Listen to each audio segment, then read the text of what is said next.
भारत का moon mission यानी चंद्रयान 3 का लैंडर 23 अगस्त को अपने तय सीमा पर यानी शाम 6:04 पर चंद्रमा पर लैंड करेगा।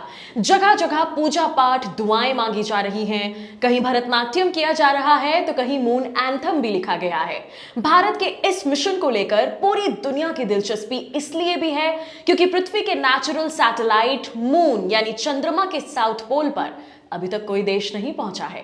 हाल में रूस ने अपने चंद्र मिशन लूना 25 से यहां पहुंचने की कोशिश की, लेकिन वो क्रैश हो गया और उसका मिशन फेल हो गया। आखिर रूस का मून मिशन क्यों क्रैश हो गया? कैसे करेगा भारत का चंद्रयान 3 का विक्रम लैंडिंग?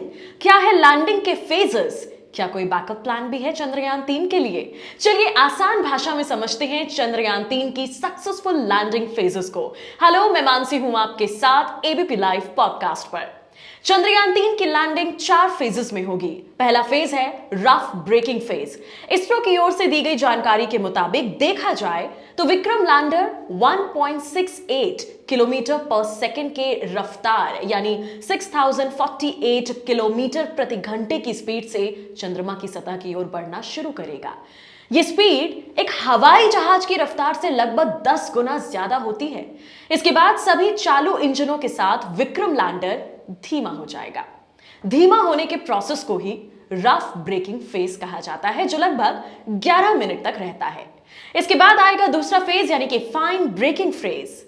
लैंडर की चंद्रमा की सतह से दूरी 25 किलोमीटर से घटकर 7.42 किलोमीटर रह जाएगी।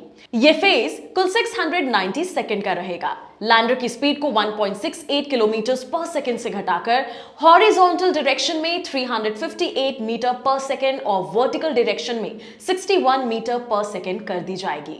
लैंडर की ऊंचाई चांद की सतह से 7.4 किलोमीटर रह जाएगी और तब शुरू होगा तीसरा फेज यानी कि एल्टीट्यूड होल्ड फेज। यह फेज सिर्फ 10 सेकंड का होगा। इस दौरान लैंडर को 90 डिग्रीज पर घुमा दिया जाएगा और इस प्रोसेस के दौरान लैंडर 800 मीटर्स की दूरी और तय कर लेगा।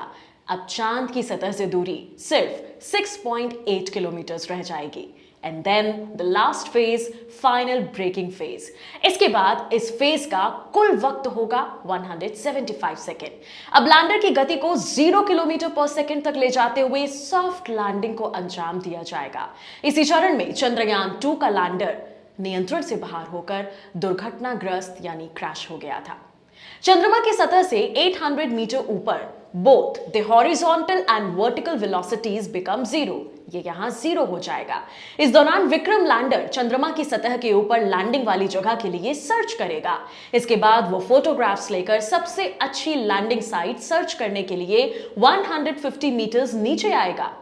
अगर लैंडिंग के लिए साइट सही नहीं मिली तो थोड़ा आगे जाकर लैंड करेगा, जिसके लिए ही दूसरी तारीख यानी 27 अगस्त का भी जिक्र किया जा रहा है। अगर आज साइट लैंडिंग के लिए सही मिल जाती है तो विक्रम 2 चालू इंजनों के साथ आज ही चंद्रमा की सतह को छुएगा।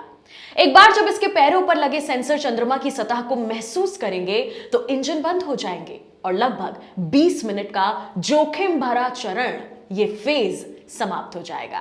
इसके बाद चंद्रमा की धूल जब स्थिर हो जाएगी तब विक्रम लैंडर का एक साइड पैनल खुलेगा, जिससे प्रज्ञान रोवर सतह पर आने के लिए रैंप के रूप में इस्तेमाल करेगा। प्रज्ञान रोवर धीरे धीरे लुढ़का हुआ चंद्रमा की सतह पर आ जाएगा। सतह पर आने के बाद रोवर चारों ओर घूमने के लिए इंडिपेंडेंट होगा, स्वतंत्र होगा। देश के लिए वो बड़ा क्षण होगा जब लैंडर रोवर की तस्वीर लेगा और रोवर लैंडर की चंद्रमा की सतह से ये भारत के लिए पहली सेल्फी होगी। रूस का लूना 25 मिशन भी चंद्रमा के साउथ पोल पे लैंड करने की कोशिश कर रहा था, लेकिन कुछ दिन पहले क्रैश हो गया। अगर हम बजट का कंपैरिजन करें तो रूस ने अपने ल्यूनर मिशन का बजट ऑफिशियल तौर पर तो जारी नहीं किया, लेकिन मीडिया रिपोर्ट्स के मुताबिक ये करीब 1600 करोड़ रुपए का था, जबकि चंद्रयान 3 का कुल बजट 615 करोड़ है। अब जानते हैं कि क्यों क्रैश हुआ लूना। चांद पर उतरने के लिए एक साथ कई चीजों का सटीक होना बेहद जरूरी है। चांद पर उतरने के लिए पिन पॉइंट नेविगेशन गाइडेंस, सटीक फ्लाइट डायनामिक्स और सही समय पर थ्रस्टर की गति को कम करना शामिल होता है। इनमें से अगर किसी भी चीज में प्रॉब्लम होती है तो पूरा मिशन फेल हो सकता है। चांद पर जब भी कोई स्पेसक्राफ्ट उतरता है तो वो एक तरह से गिर रहा होता है। 19 अगस्त को लूना 25 प्री लैंडिंग अंडाकार कक्षा यानी एलिप्टिकल ऑर्बिट बनाने के लिए बढ़ रहा था कि तभी उसका मॉस्को से कम्युनिकेशन खत्म हो गया और वो क्रैश हो गया। लेकिन आज भारत एक नया इतिहास रचने जा रहा है। आपको और हमें इस पल की कामयाबी के लिए शुभकामनाएं।